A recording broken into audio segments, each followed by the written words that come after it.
D'accord, bah merci beaucoup pour cette invitation. Je vais vous présenter des travaux en fait, qui sont en deux parties. Il y a une première partie faite avec Pierre Germain et Zahir Hani qui sont tous les deux au Courant Institute à New York. Et une deuxième partie avec Laure Saint-Raymond qui est à l'ENS. Et donc l'idée c'est d'arriver à justifier les équations d'une théorie qui s'appelle la théorie de la turbulence d'onde ou turbulence faible, ça a divers noms. Et pour ça, il y a essentiellement plusieurs aspects mathématiques, donc c'est un peu ça que j'ai reflété. Il y a une limite de taille de domaine, donc une grande boîte, large box limit, avec des interactions non linéaires. Et on a un aspect statistique qui est, c'est-à-dire qu'on regarde des statistiques de solutions et on essaye de voir si une certaine statistique est propagée et comment elle se propage. Donc la première partie, c'est plutôt faite avec les New-Yorkais et la deuxième avec Laure. Donc l'équation de départ, c'est l'équation de Schrödinger non linéaire cubique. Donc ici, je me place sur un domaine qui est un domaine avec des conditions périodiques au bord. Donc L ici, c'est la taille du domaine qui est très très grand, 2. Donc L est très grand. Et je considère l'équation de Schrödinger cubique. Alors pourquoi cette équation-là? En fait, c'est un modèle pour les interactions d'ondes non linéaires. C'est-à-dire que si vous prenez un peu n'importe quel système d'ondes non linéaires et que vous le mettez dans un bon scaling, vous arrivez un petit peu à cette équation-là. Et donc, elle a plusieurs particularités. Donc, c'est une équation hamiltonienne, c'est-à-dire qu'elle a une énergie qui est préservée. L'énergie... Salut. Donc, j'en suis à Schrödinger cubique.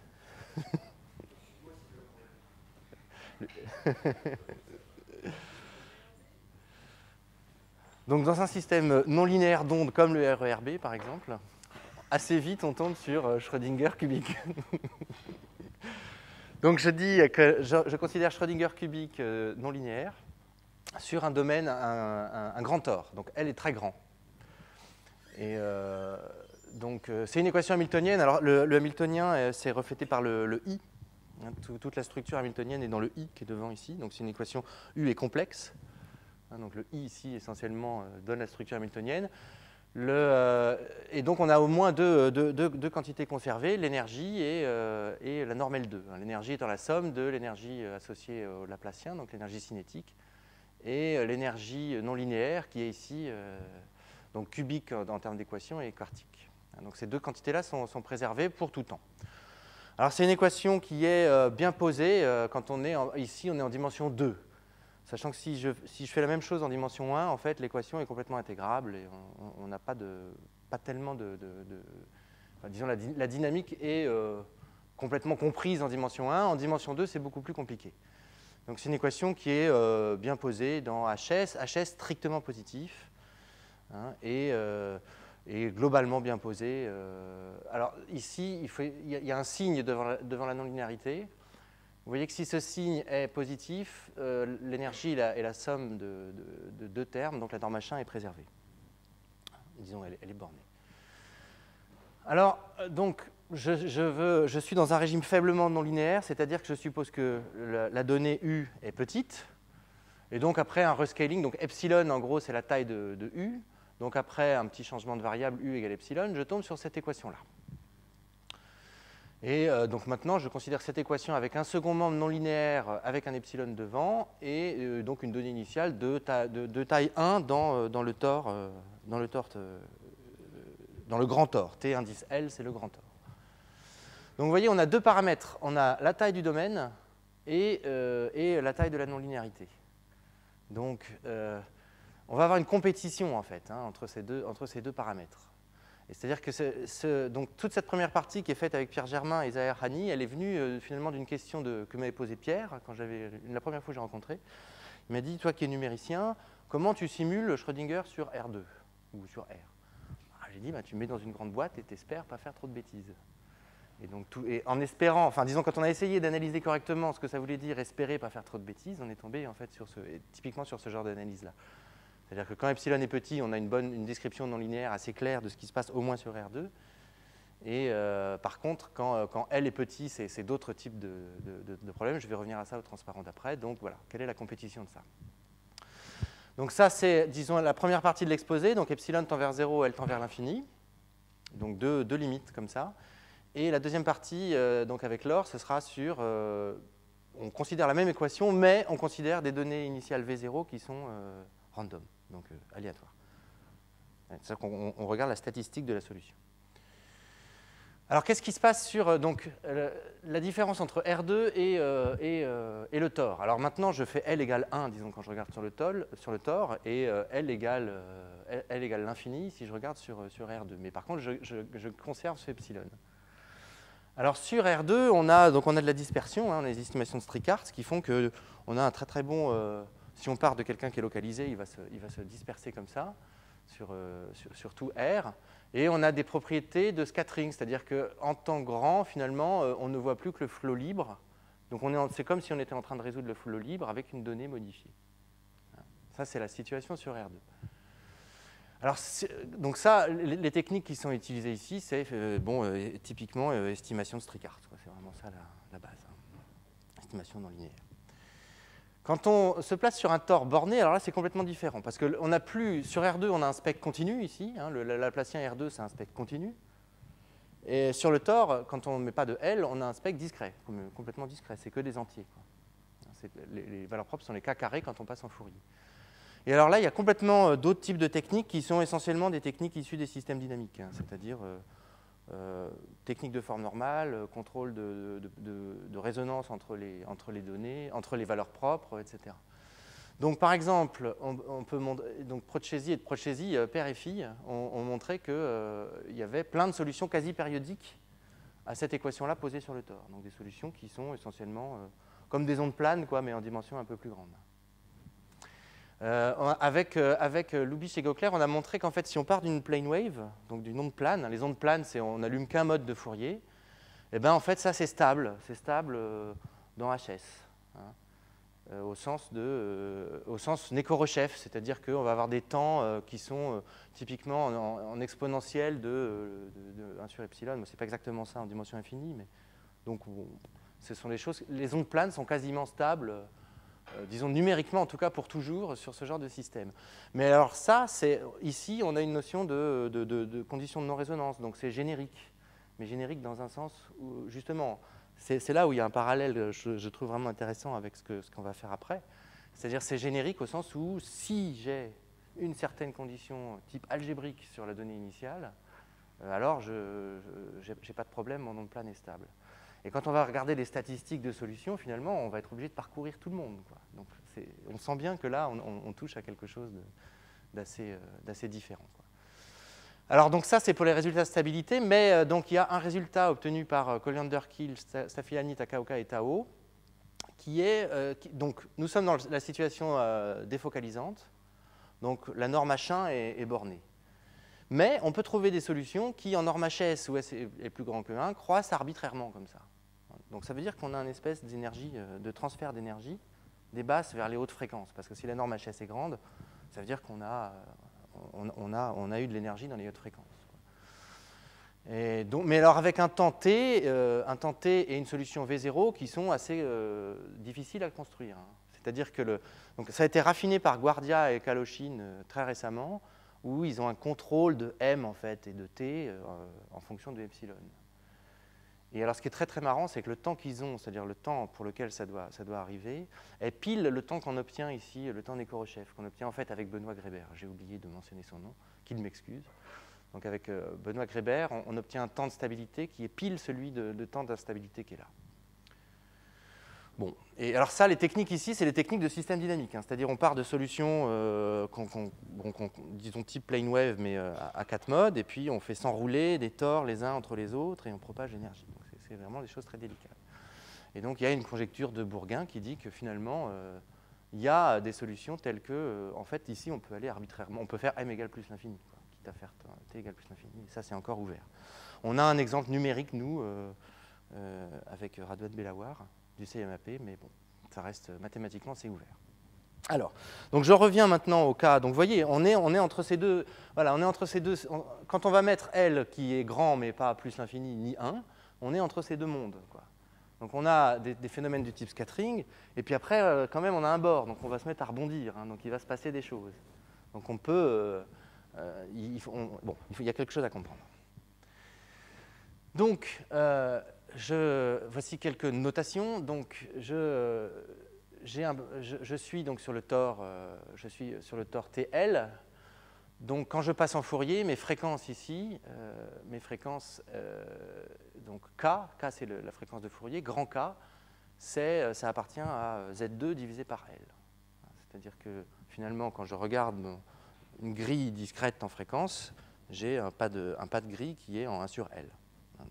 C'est normal. Quand L tend vers l'infini, mon spectre se resserre. Donc mon spectre discret à L fixé, il est espacé de 1 sur L. Donc je définis les coefficients. Alors ici, avec un petit facteur de normalisation 1 sur L2, ça c'est fait pour qu'en norme L2, ces AK-là soient de norme 1, disons si V est de norme 1. Bon, on verra après, quand on fera de la statistique, quelques petites différences. Et si j'écris mes équations en Fourier, j'obtiens ça. Alors ici, ça c'est le Laplacien en Fourier, donc grand K. Donc ça c'est de la forme petit k carré sur grand L carré. Bon, ici un facteur de normalisation, et puis une somme. Donc ça c'est juste U cube. Donc U cube écrit en Fourier. Et ça restreint la somme qui est ici sur les indices qui satisfont cette condition de moment nul, en fait. Qu'on voit très bien quand on intègre U cube en Fourier, on récupère ce genre de choses-là. Donc on a une première condition ici dans le second membre. Bon, donc on fait le changement de variable naturel, préfactorisé par le flot libre ici, et on obtient cette équation qui est ici. C'est-à-dire qu'on a donc, ces nouveaux coefficients de Fourier qui sont finalement, en termes de régularité, ici on ne fait rien, et ils satisfont cette équation-là. C'est-à-dire qu'on a changé, ici on a rajouté un facteur oscillant, EI oméga t. Et oméga, c'est la différence des carrés. Hein. Ici, à cause du bar et à cause du i, on se récupère une différence de carré. Comme ça. Un petit peu relation de dispersion. Hein, donc typiquement, en continu ici, on aurait effectivement on pourrait faire du Strichardt à ce niveau-là. Mais là, pour l'instant, on ne peut pas. Et donc vous voyez que quand oméga va être grand, en fait, quand oméga est grand, on va avoir ces oscillations en temps qui font que finalement, on va se ramener à la dynamique sur oméga égale à 0, la dynamique résonante. Donc ça c'est sur la partie, disons, ça c'est l'évolution en Fourier. La partie turbulence faible, qu'est-ce qu'on fait de plus? Eh ben, on va supposer qu'on va considérer des valeurs propres, des coefficients de Fourier AK, qui sont donc random en temps 0. Alors les physiciens écrivent que c'est typiquement une phase phi ici, qui est de la forme EIθ, où θ est complètement uniforme. Donc c'est-à-dire que phi est identiquement distribué, enfin ils sont uniformément distribués sur le cercle. Phi c'est quelqu'un qui tourne, c'est la phase. Et puis bon, le JK c'est le module de AK au carré. JK est aussi une variable aléatoire type gaussienne, on va dire. Et ils font l'hypothèse que quand je change K, quand je regarde un autre coefficient de Fourier, ils sont tous indépendants de A2. Ça, c'est leur hypothèse de départ. Et donc ça se traduit par le fait que si on regarde finalement l'espérance ici de AK' bar, bon, autant t égale à 0, on peut dire que essentiellement l'espérance est toujours nulle parce que les gens sont indépendants, sauf quand k égale k', à ce moment-là, ça vaut une certaine quantité, n, qui est finalement une estimation de la variance du processus. Et après, ils supposent, en fait, ils disent que cette hypothèse-là va être vraie à peu près tout le temps, hein, donc sur un temps très long. Et ils essayent de récupérer une équation qui ne va porter que sur les variances, en fait, que sur n.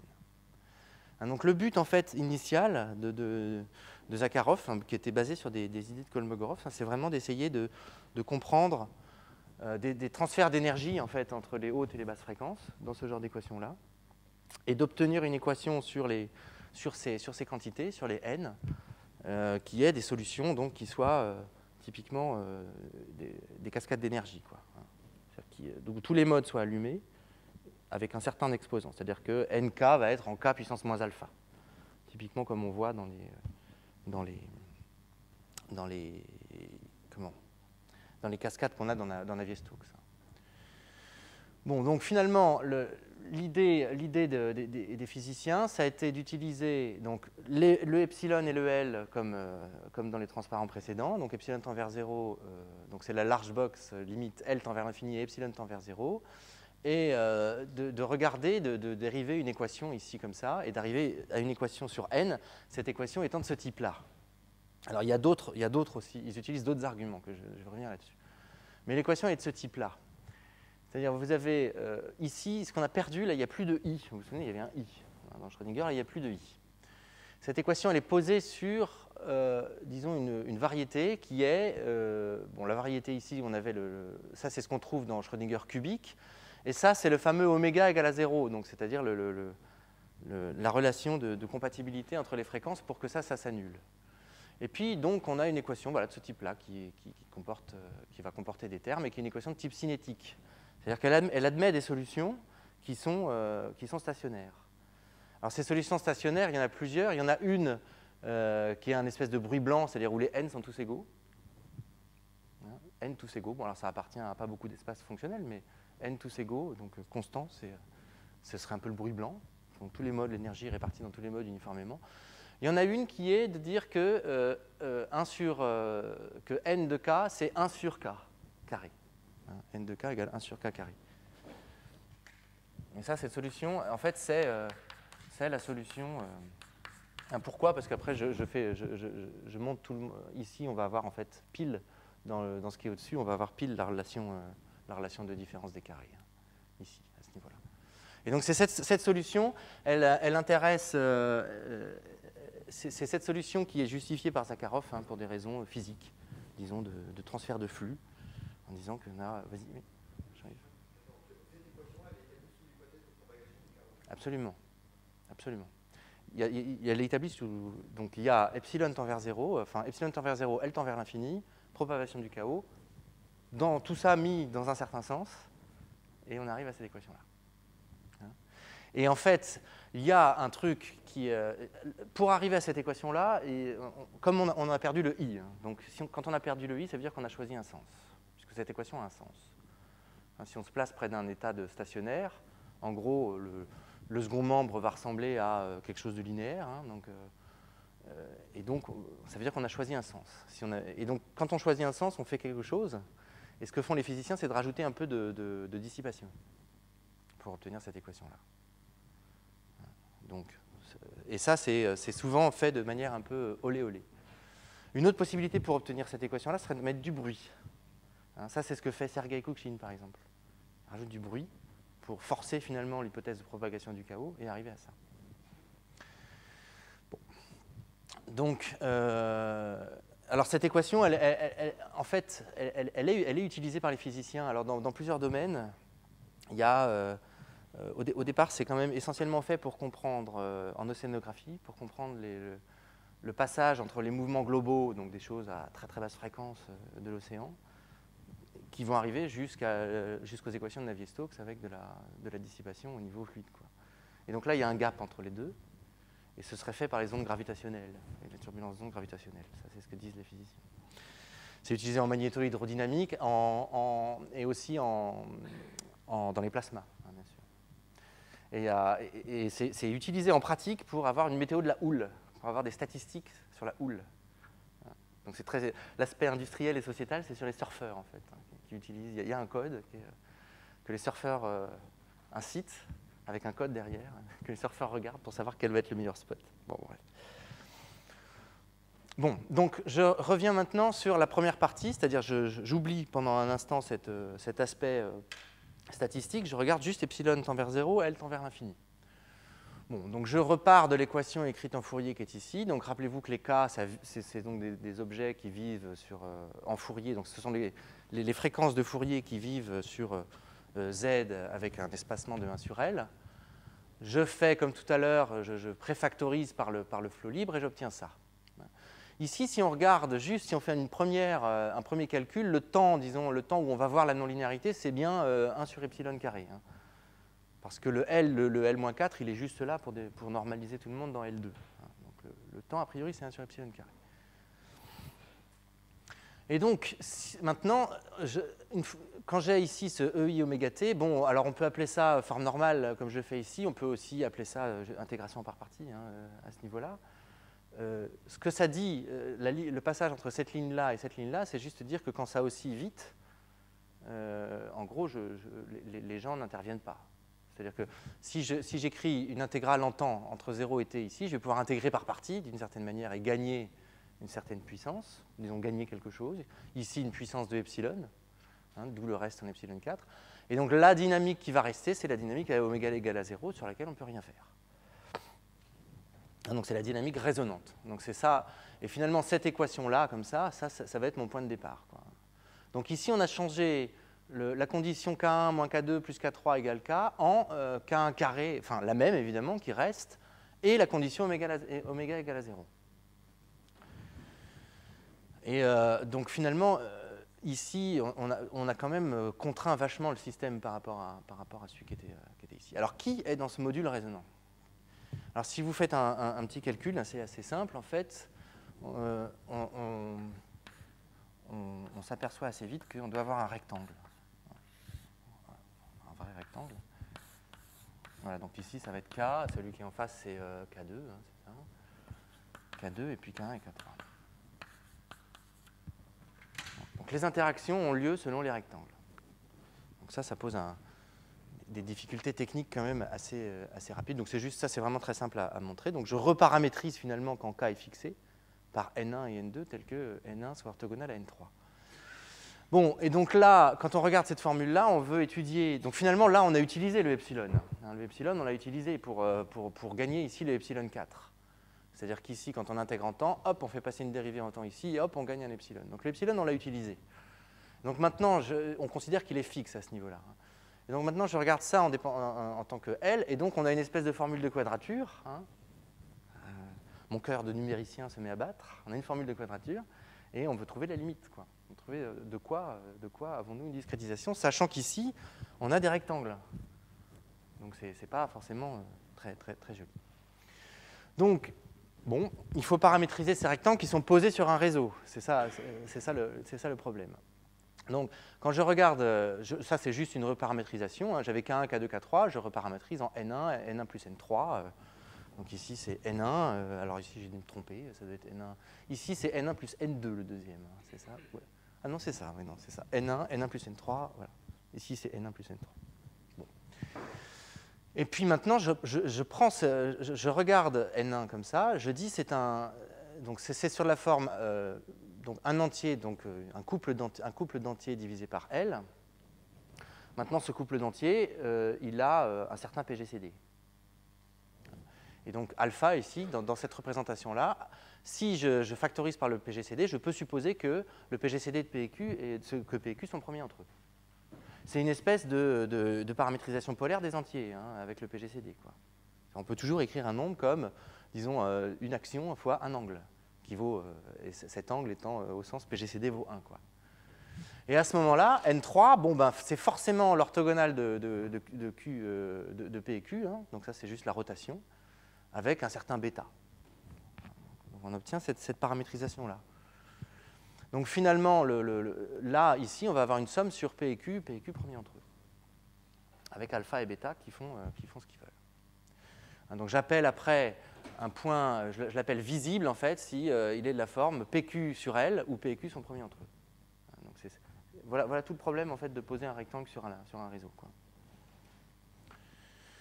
Et donc voilà un peu ce qu'il faut faire, c'est-à-dire qu'on regarde ici, je suis en 0, je regarde les rectangles bornés, hein, donc dans une boîte, disons. Hein.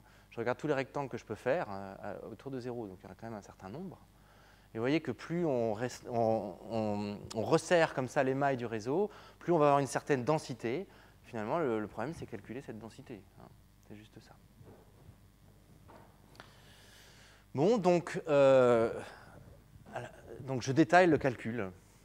C'est-à-dire que donc la somme que j'avais en haut, alors alpha plus petit que bêta, c'est parce qu'un rectangle a toujours un côté plus petit que l'autre.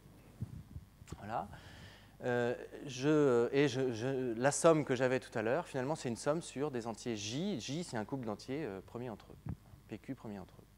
Donc ici, on a bien N1, N3, qui est orthogonal, et N1 plus N3. Bon, assez vite, pour des raisons de régularité, après je donnerai des estimations, mais pour des raisons de régularité, bon, on se doute bien quand même que quand bêta est assez grand, il y a des gens ici qui vont décroître quand même. Donc on peut se restreindre à une boîte finie en bêta. Hein, donc on a une somme comme ça, avec une somme de PQ. Bon, là je fais ce changement ici, hein, je fais ce changement ici alpha sur bêta, c'est-à-dire que je vais considérer maintenant le réseau L sur bêta. C'est-à-dire que bêta va être un espèce de deuxième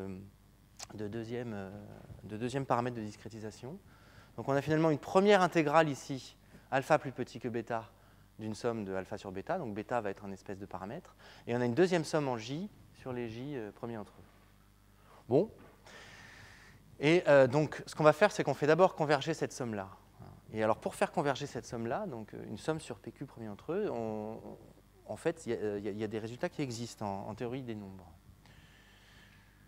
Donc, si jamais on regarde une fonction U qui est suffisamment régulière, hein, bon, alors ici, voilà, j'ai quelques hypothèses, mais bon, imaginez que U est super régulière, donc elle décroît bien quand 4 tend vers l'infini. Si je regarde pour un M fixé, donc 1 sur M2, la somme sur K de UK. Donc ça, c'est une discrétisation de Riemann de l'intégrale. Hein, donc ça tend vers l'intégrale sur R2. Ça, c'est en 1 sur M si on a de la régularité. Bon. Et en fait, donc ce qu'on est en train de faire, c'est qu'on est en train de restreindre la même chose, mais avec une somme sur les J visibles, quoi. Et quand on fait ça, eh ben, bon, il y a un théorème qui est connu, en fait, qui date de Cesaro, qui dit que finalement, la densité des PQ premiers entre eux comme ça est la même que la densité uniforme, mais avec un facteur 1 sur zeta 2. Alors zeta 2, c'est pi carré sur 6, mais c'est quand même plus sympa de l'appeler zeta 2. D'accord. Donc, c'est-à-dire que si jamais on regarde la même somme discrète ici, on va tomber sur la même intégrale, donc il n'y a pas de distorsion spatiale, hein, mais avec un facteur 1 sur zeta 2. Et on a un taux de convergence qui est en log M sur M. Ici. Bon, donc on utilise ça finalement, on va utiliser ça, je formulerai, pour faire le passage à la limite, quoi, qui est ici. Pour l'instant, c'est encore formel. Donc je fais le passage à la limite ici, en J. Et quand je fais le passage à la limite, donc je récupère ici une intégrale sur R2, un magnifique zeta 2, et un M2. Le M2, je vous rappelle, c'était L sur bêta. C'est pour ça, j'explique ça, je vais vous expliquer pourquoi on a un certain scaling. Bon, M, je me rappelle que c'est L sur bêta, donc j'ai voilà, une somme sur bêta, une somme sur alpha sur bêta. Je refais maintenant alors un truc complètement standard où je dis que bêta, c'est mon paramètre de discrétisation maintenant d'une somme entre 0 et 1, disons. Et donc je récupère une intégrale 0,1 de k plus lambda z, etc. Et il me reste un 1 sur bêta entre 0 et L. Et donc ça me donne un facteur log L sur L2. Donc finalement, bon, je vais donner des estimations après, mais finalement, quand on fait un passage à la limite comme ça, on voit on tombe sur une équation, disons les AK satisfont une équation continue, hein, donc AK égale cette chose-là, qui est une intégrale sur R2 avec une intégrale en plus sur lambda, donc une intégrale vraiment sur des rectangles de manière continue. Et vous voyez que le temps, finalement, on l'a augmenté par rapport à ce qu'on avait avant. Et ça, c'est assez raisonnable parce qu'on dit qu'en fait, le module de résonance est beaucoup plus petit que U cube. Donc on arrive à aller plus loin. Et donc, quand on maintenant on fait le changement de temps qui va absorber ce terme-là, hein, c'est-à-dire qu'on fait juste un changement de temps de t étoile, où t étoile c'est ce fameux temps-là, on obtient cette équation-là. Pour les B. Donc, c'est une équation maintenant continue. C'est-à-dire que ici, c'est quelqu'un qui... donc, K ici peut... Enfin, disons, voilà, BK, c'est la trace... Disons, AK est la trace d'un BK qui est solution de cette équation-là. L'équation intégro-différentielle. Avec un I ici, toujours. Puisque là on n'a pas du tout tué la structure hamiltonienne. Donc, on tombe sur une nouvelle équation, finalement, qui est de ce type-là. Alors donc, c'est une espèce d'équation résonante, hein, à la limite, à la limite L tend vers l'infini du module résonant. Donc en fait, on avait epsilon. Epsilon, on l'a fait tendre vers 0 pour dire on a que les résonances. Et maintenant, on fait L tend vers l'infini, on a cette équation-là. Et alors, quand on est tombé sur cette équation avec Pierre et Zahir, forcément, on l'a étudiée. Et elle a plein de propriétés, vraiment très étonnantes. Donc la première, c'est qu'elle est hamiltonienne. Ça, c'est pas complètement déraisonnable, vu qu'on ne travaille qu'avec des systèmes hamiltoniens. Elle est hamiltonienne, elle a une énergie qui se trouve même positive. Alors ça, c'est quelque chose qui est connu pour Schrödinger, que le module de résonance est positif. Elle est positive. Elle a tout un tas de quantités conservées. Alors, elle est invariante par x moins x0, elle est par changement de phase, etc. Donc ça donne en fait plein d'autres hamiltoniens qui sont en involution avec ce hamiltonien-là. Donc il y a la masse. Alors la masse, c'est pas déraisonnable parce qu'on partait d'une équation qui conserve la norme L2. L'énergie cinétique, donc la norme H1, c'est pas déraisonnable non plus parce qu'en fait la forme normale, elle va commuter avec le hamiltonien linéaire. Et le hamiltonien linéaire, c'est le hamiltonien du Laplacien. Donc c'est exactement une discrétisation de ça. Et alors, bon, la préservation, enfin disons le fait que ça soit préservé, va impliquer en fait que lui soit préservé. Alors pourquoi? Parce qu'en fait, cette équation, elle a une propriété incroyable, c'est qu'elle est invariante par transformée de Fourier. Donc là, il y a un truc que je pense qu'on n'a pas forcément complètement compris jusqu'au bout. Pourquoi dans cette limite, on tombe sur quelque chose qui est invariant par la transformée de Fourier? Là, je ne sais pas. Mais une fois qu'on sait ça, si je reviens là, je suis invariant, donc ça, c'est préservé, mais je suis invariant par transformée de Fourier, donc ça, c'est préservé aussi. Bon, ça, c'est pas. Donc ça commence ça veut dire que ces deux invariants-là, par exemple, ces deux-là, ça montre qu'en fait, on est contraint en espace et on est contraint en régularité. Donc on ne peut pas vraiment beaucoup bouger dans cette équation-là. Alors là, dans notre idée quand on parle de turbulence faible ou turbulence d'onde, là, quand on voyait ça, on se disait que c'était un peu mal barré parce qu'on voulait une équation où ça bouge, où ça turbule, et puis finalement on tombe sur une équation intégrable. Enfin, pas intégrable, mais disons très... Bon, donc elle est invariante par transformée de Fourier. Elle a donc tout un tas de propriétés, donc elle satisfait cette équation, elle est bornée dans L2, de même le hamiltonien ici. Et donc, de ça, on déduit qu'elle est globalement bien posée dans L2. Elle préserve la régularité et aussi globalement posée dans les espaces à poids en X. Donc, en gros, préservation de la régularité en X et en espace et disons, en support et en régularité de la fonction. Alors, il y a... on a une équation qui est invariante par transformée de Fourier, donc ce n'est pas déraisonnable que les fonctions qui sont invariantes par transformée de Fourier aient un comportement particulier. Et donc c'est le cas des gaussiennes. Ces gaussiennes ici, si je les mets dans l'équation, en fait, ça fait des solitons. Donc les gaussiennes sont des solitons. C'est-à-dire que quand je mets une gaussienne dans le second membre qui est ici, ça me ressort une gaussienne, multipliée par un facteur. Et en plus, ces gaussiennes, elles sont orbitalement stables, en utilisant la préservation en utilisant les lois de préservation, quoi. Et alors, il y a cette solution-là aussi, qui est aussi invariante par transformée de Fourier, donc 1 sur x. Et cette solution-là, elle correspond exactement à la solution de Zakharov, quoi. Sauf qu'elle appartient à aucun espace fonctionnel digne de ce nom. Mais elle est là. Ça donne un soliton aussi. Donc, il y a sûrement un lien entre le soliton de cette équation et l'équation de Zakharov. Bon, alors continuons. Donc, finalement, je rappelle que la norme H1 est préservée et la norme de x carré f est préservée. Donc, mon hamiltonien commute avec la somme des deux.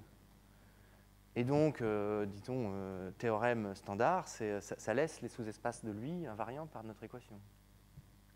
Et les sous-espaces propres de lui, c'est essentiellement tous les espaces propres de l'oscillateur harmonique, quoi. Donc, toutes les fonctions d'Hermite, finalement. Donc, quand on prend un paquet de fonctions d'Hermite qui appartiennent à une certaine valeur propre, enfin, disons, à un certain cluster de valeurs propres, il est invariant. Donc, ça fait quand même un paquet de gens qui sont invariants sur cette équation. Donc, ce ne serait pas déraisonnable d'imaginer qu'elle soit complètement intégrable. Vous me dites l'heure, je ne sais pas du tout quelle heure il est, en fait. -6, d'accord. Ok, donc maintenant, estimation d'erreur. Hein. Donc tout ça, pour l'instant, c'était formel. Et donc je vais juste vous donner en fait deux théorèmes, avant de passer à la suite, qui donnent des estimations d'erreur entre l'équation de Schrödinger non linéaire sur le tore et cette équation-là. Hein, parce que c'est bien gentil d'arriver à avoir une limite, mais c'est quand même plus sympa de dire qu'en plus, cette limite a quelque chose à voir avec ce qu'on va observer sur le tore. Donc voilà, finalement, ça c'est juste, je dis juste qu'on est allé un peu plus loin sur le temps que le temps a priori. Hein, donc on a gagné un facteur L2 sur epsilon 2 par rapport au temps de ça. Donc ça, je vais avoir un premier ici, epsilon 4L, qui vient finalement de ma transformation de forme normale. Alors ce epsilon 4L, ça veut dire ça. Ça veut dire que, bon, on a montré finalement, avec les estimations, que quand je passe à la limite continue, ce terme-là va avoir en gros cette contribution-là en termes disons de temps, quoi. Ça va avoir cette contribution-là et ça doit absorber le epsilon 4 L2. Donc ça va donner finalement une contrainte sur epsilon. Donc epsilon va être essentiellement plus petit que L-1 ici en fait. Je me suis trompé, hein, c'est L-1. Epsilon est plus petit que L-1. Bon. Donc ça veut dire qu'on est dans un régime où on fait tendre epsilon quand même plus vite que la taille de la boîte. Hein, tu dis? Oui? Ah, c'est bon là, ça? Ah oui, c'est bon. Dans mon théorème, à la fin, j'ai epsilon plus petit que L-1, donc j'ai du mal compter. Ça doit être un transparent avant la révision du papier. Bon. Mais ce que je veux juste dire, c'est que c'est assez raisonnable d'avoir epsilon qui tend plus vite. C'est-à-dire que ça permet de voir les résonances. Si on fait tendre L d'abord, essentiellement, on tend vers Schrödinger sur R3, quoi, sur R2. On ne voit plus avec un petit epsilon, mais on ne va plus voir ce phénomène de résonance. Bon, et donc, en se fatiguant beaucoup, finalement, on arrive on montre que, voilà, quand je prends le module résonant ici discret, finalement, quand je le normalise par L2 log L, et ça c'est ce chiffre, enfin disons cette quantité va avoir de l'importance pour la suite, eh bien je converge vers la limite continue avec un taux qui est en 1 sur L, hein, qui a priori doit pouvoir être encore amélioré, mais bon, là, pour nous ça suffit, 1 sur L. Hein, donc ça c'est essentiellement des choses relativement, enfin ça emploie des outils qui sont relativement classiques en théorie analytique des nombres. Il faut remplacer une horrible intégrale, une horrible somme discrète sur des entiers premiers par une somme sur des entiers tout court. Ce que ça veut dire, c'est que quand je prends une somme résonante comme ça, en fait, sa taille, c'est L2 log L. Donc il faut juste se souvenir de ça. C'est-à-dire qu'on a identifié, je pense que c'est dans ce travail, s'il y a quelque chose vraiment d'assez important, c'est ça, c'est ce L2 log L.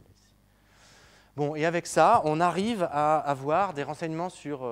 c'est-à-dire qu'on peut partir d'une solution de l'équation de la limite continue sur un temps 0 m. Voilà, m est fixé, c'est 1, c'est plus l'infini. Je suppose que ma solution existe sur cet intervalle-là. C'est donné parce que x sigma, c'est, disons, un espace de Sobolev. En x, enfin, disons, un espace de moment.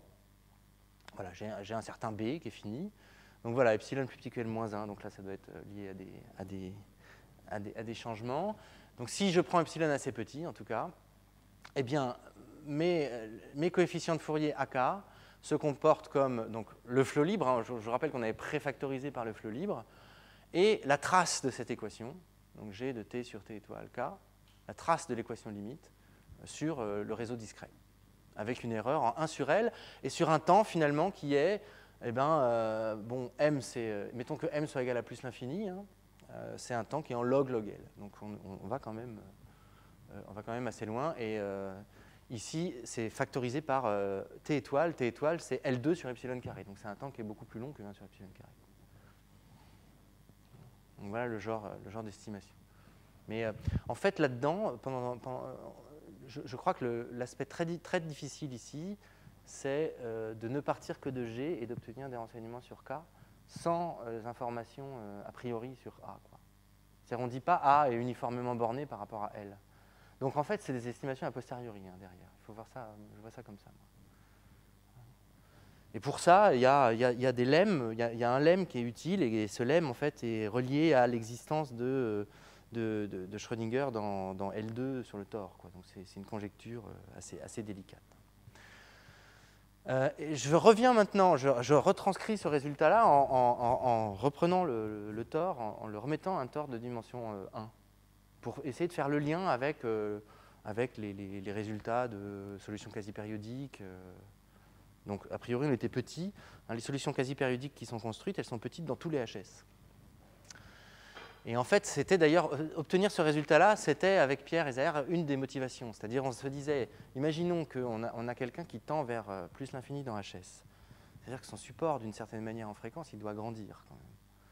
Et donc, qu'est-ce qui se passe si on part de quelqu'un? Donc maintenant, je regarde NLS sans aucun paramètre. Donc ici, il y a juste mu qui est plus ou moins 1. Je pars de quelqu'un dont la transformée de Fourier vaut ça. Donc 1 sur n à la puissance s plus 1, k. Maintenant, k, ça vit dans Z2, donc c'est vraiment une solution sur le tor. Donc dire ça, ça veut dire qu'on a un support très large. Un support très grand en Fourier. Et de plus, le 1 sur n s plus 1, il normalise la fonction dans HS. Alors, c'est des fonctions qui sont marrantes parce qu'elles sont petites, finalement, dans les HS, dans les H sigma pour sigma plus petit que L. Elles sont petites dans L2, mais elles sont très grandes dans les autres HS. Et bon, on a qu'effectivement, le flow se comporte à peu près comme la superposition du flow libre et de la solution obtenue par trace, comme ça, de la solution continue. Alors, il y a un cas qui est très intéressant, c'est le cas où on prend la gaussienne, parce qu'on sait que la gaussienne est un soliton. Et donc, dans ces cas-là, on a ce genre de solution-là. Donc, maintenant, je prends un tor et je mets une gaussienne extrêmement localisée.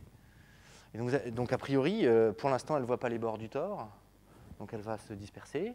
Et après, normalement, il se passe des choses. Et alors, si jamais, voilà, alors, il faut que j'arrive, voilà, tac. Voilà ce qui se passe. Donc, hop, ça se disperse, puis après, ça entre en résonance. Et donc, ce que vous voyez, c'est exactement ce qui est prédit par le théorème d'avant. C'est-à-dire, là, on regarde en X, donc il y a le EIKX du Fourier, et ça, c'est la solution de l'équation continue, mais, disons, projetée sur la grille en Fourier. Donc, ça ne bouge pas parce que c'est une gaussienne. Par contre, on a tous les décalages de phase. Ici, il y a un i, bien sûr, le i est un facteur de tout le monde. Excusez-moi, le i, c'est i k carré t, i oméga nt. Là, on arrive à t égale pi. Et un t égale pi, on voit que ça revient à faire un changement en x moins pi, quoi. Et vous voyez que quand t va valoir 2pi, ce terme-là, comme il y a un i devant que j'ai oublié, ce terme-là va s'annuler. Enfin, ei k carré t va valoir 1. Le oméga n, c'est celui du soliton, il est tout petit. Et donc, on va revenir sur la solution de départ. Et donc, ça, c'est ce qu'on voit bientôt, dans quelques temps. Et donc, on a tout un tas d'oscillations. Voilà, là, ça revient, hop, et ça repart.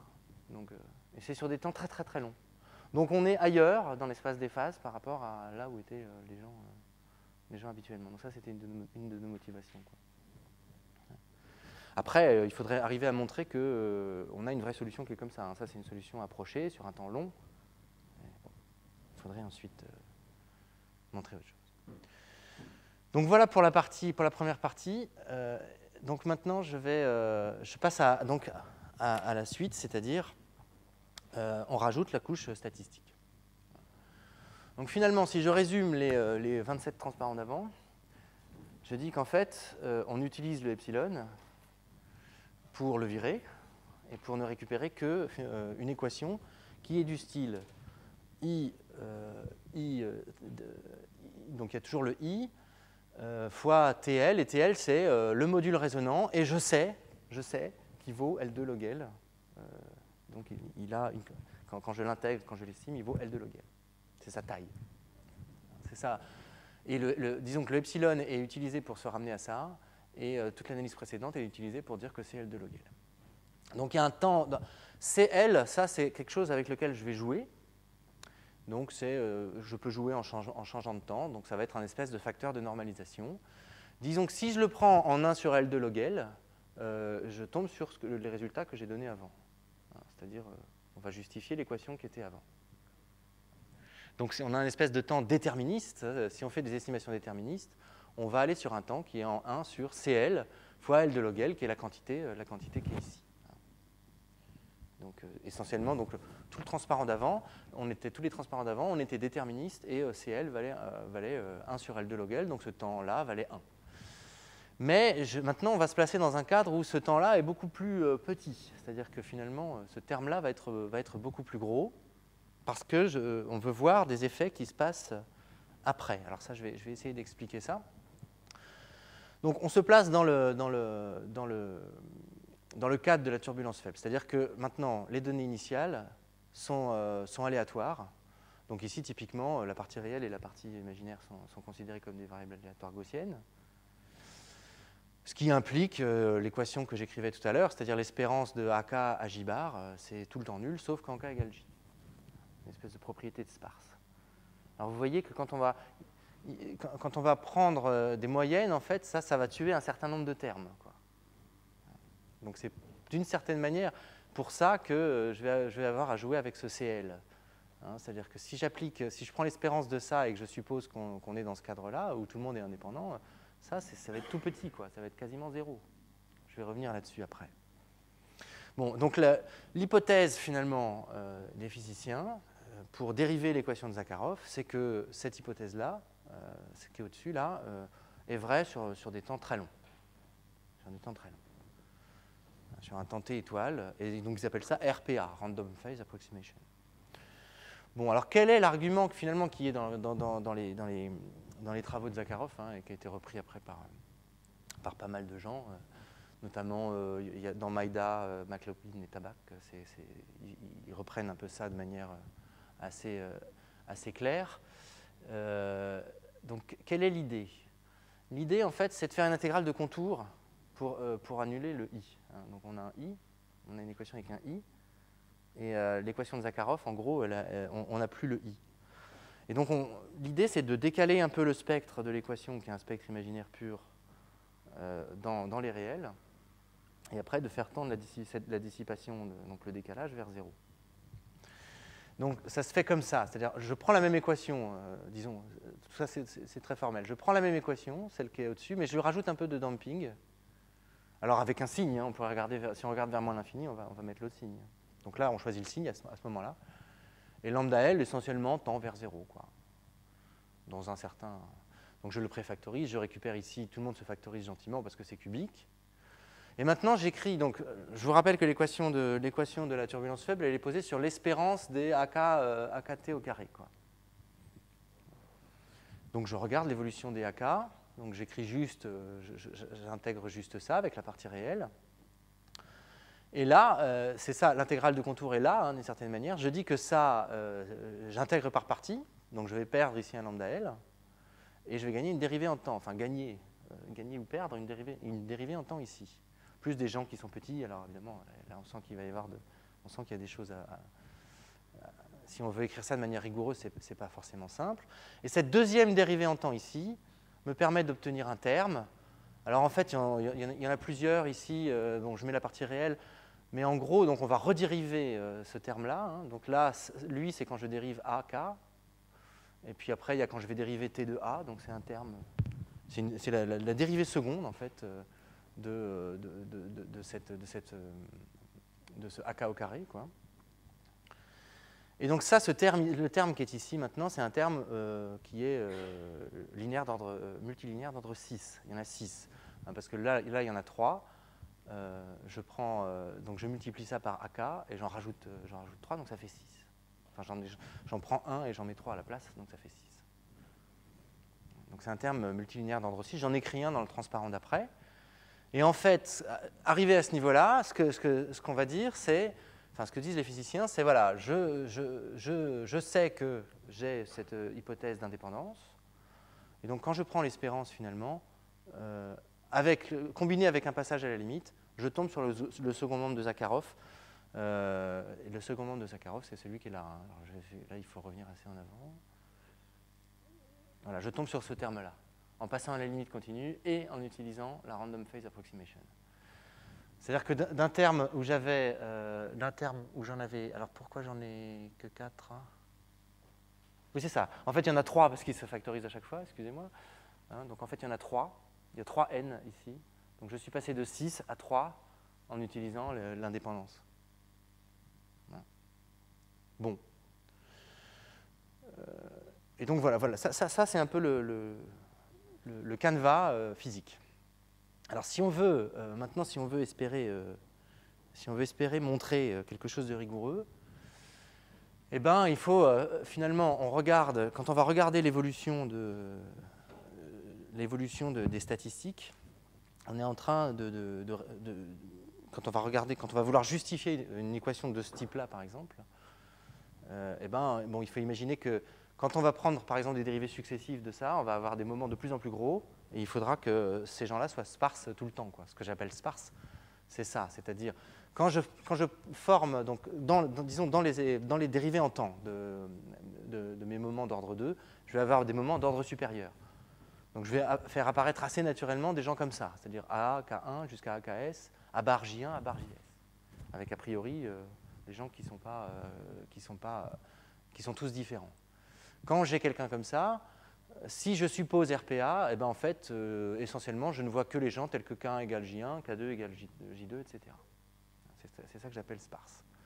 Mais nous, c'est ça qu'on veut montrer, en fait, finalement. C'est-à-dire qu'on est en train de résoudre l'équation au sens faible. Hein, on est en train de résoudre l'équation de transfert qui est associée. C'est-à-dire qu'on est obligé on regarde finalement, on identifie un processus par la collection de ces moments. Hein. C'est un peu ça qu'on fait. Et donc je regarde l'évolution de tous ces moments-là, et il faut montrer que sur un temps qui est plus long que le temps déterministe, on a toujours cette sparsification qui existe. Et donc l'aspect délicat, bon, l'aspect technique, c'est d'arriver à trouver une bonne norme telle que ça, ce soit vrai. C'est-à-dire, il faut montrer que les moments de NLS comme ça discrets, avec les statistiques de solution, sont presque tous décorrélés, disons, en tout cas ils le sont à la limite L tend vers l'infini. Et en plus, les moyennes satisfont une équation de type Kolmogorov-Zakharov. C'est ça le point de départ. Et pour ça, bon, ben là, il n'y a plus personne qui est petit, hein, malheureusement, pour nous aider. On n'a plus d'epsilon, donc il faut absolument faire converger la hiérarchie des équations sur tous ces moments AKL. Alors, pour vous donner... donc, quelle est la stratégie globale? C'est vraiment de sommer des séries. Donc, c'est une stratégie à la Cauchy-Kovalevsky. Reprenons un peu imaginons qu'on fasse ça sur une équation, disons, normale, d'ordre 1. Si je regarde l'évolution des AKL, ici, donc des moments, et que je prends une dérivée en temps, donc je prends une dérivée en temps, ici, bon, alors là, déjà, j'ai S choix pour le faire, enfin, en gros, O de S, d'où mon écriture ici du S, et je vais avoir une somme avec des K tilde, L tilde, qui vont être des moments d'ordre plus grand. Donc finalement, il faut trouver une norme sur laquelle j'ai des estimations comme ça. dt de ms est plus petit que s ms plus 1. Si on a ça, après, on peut trouver une solution, disons, sous forme de série en temps. Mais donc le problème, c'est que quand on suit la démonstration de l'argument, en tout cas, de Zakharov, en fait, on a une première dérivée en temps, bon, ici, c'est celle-là, et il en reprend une deuxième, quoi.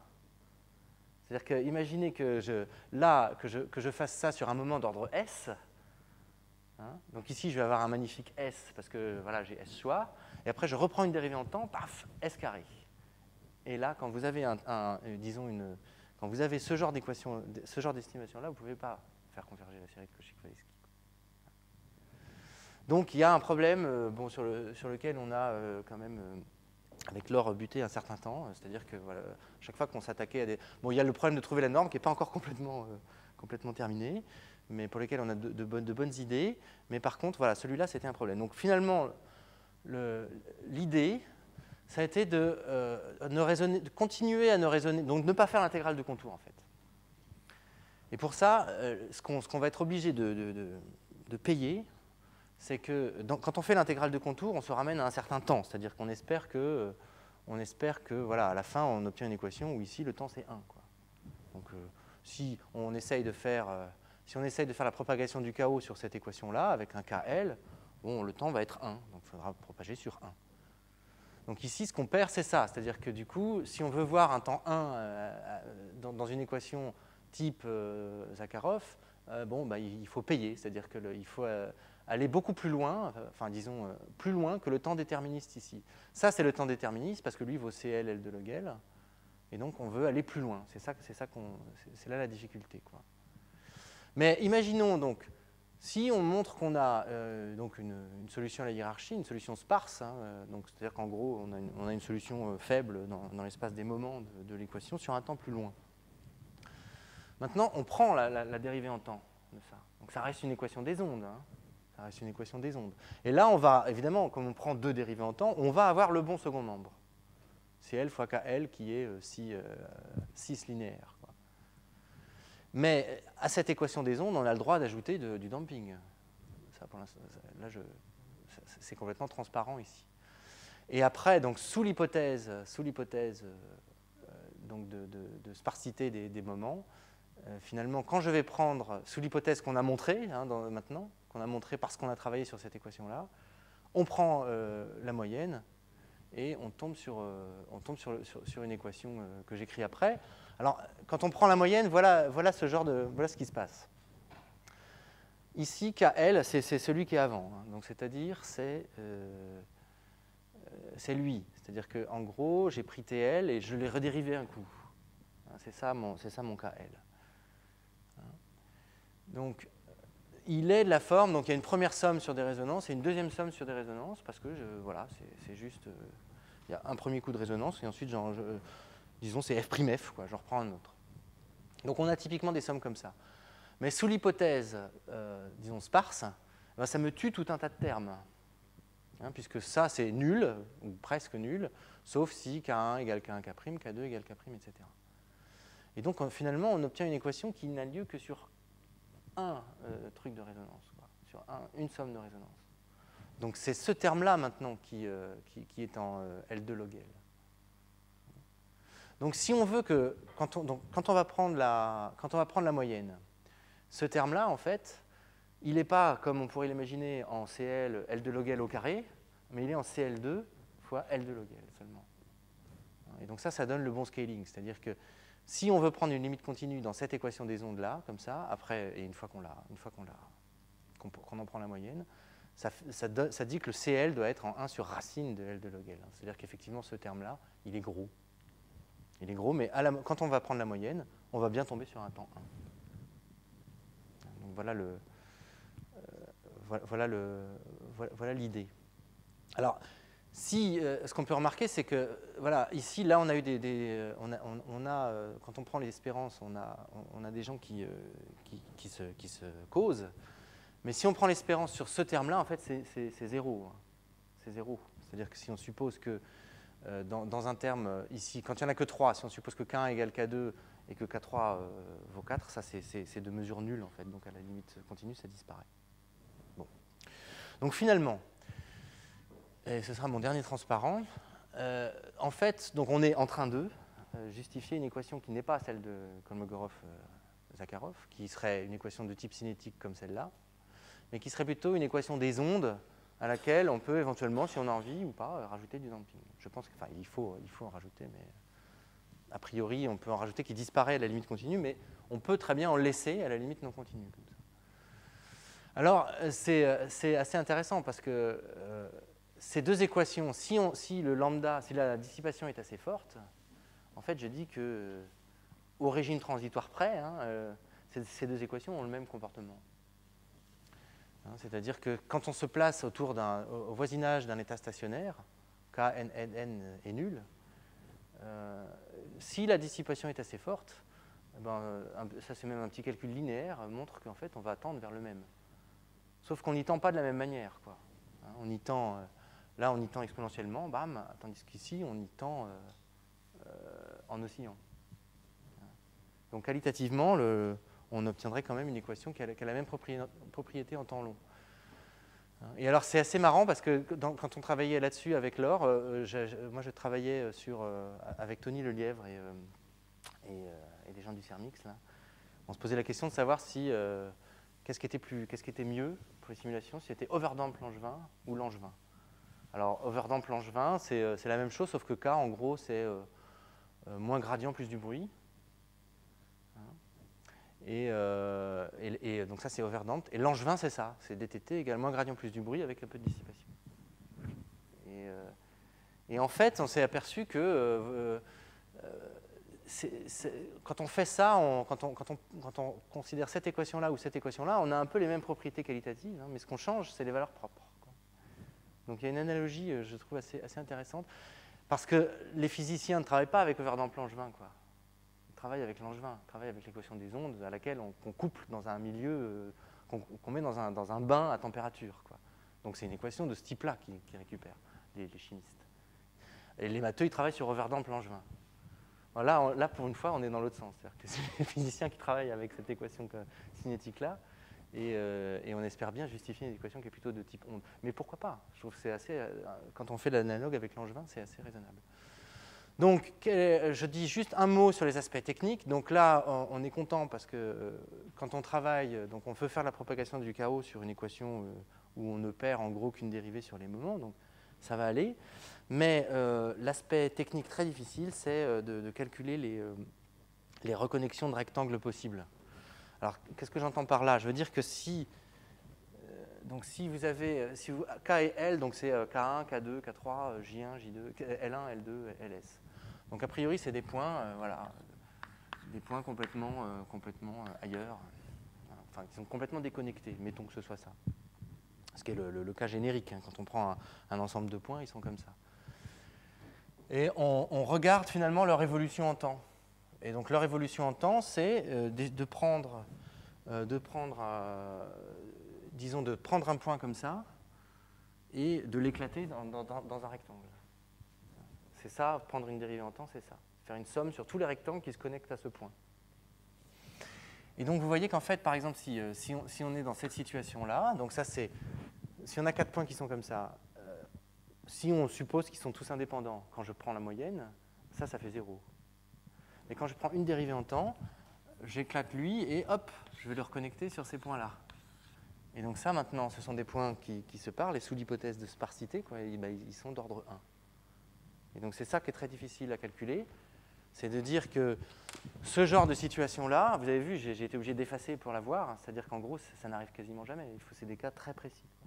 Et donc là, il y a des maths assez délicates à écrire, quoi. Donc c'est ça qu'on est en train de faire. Voilà, je pense que je vais m'arrêter là. C'est bon pour le timing? Donc merci.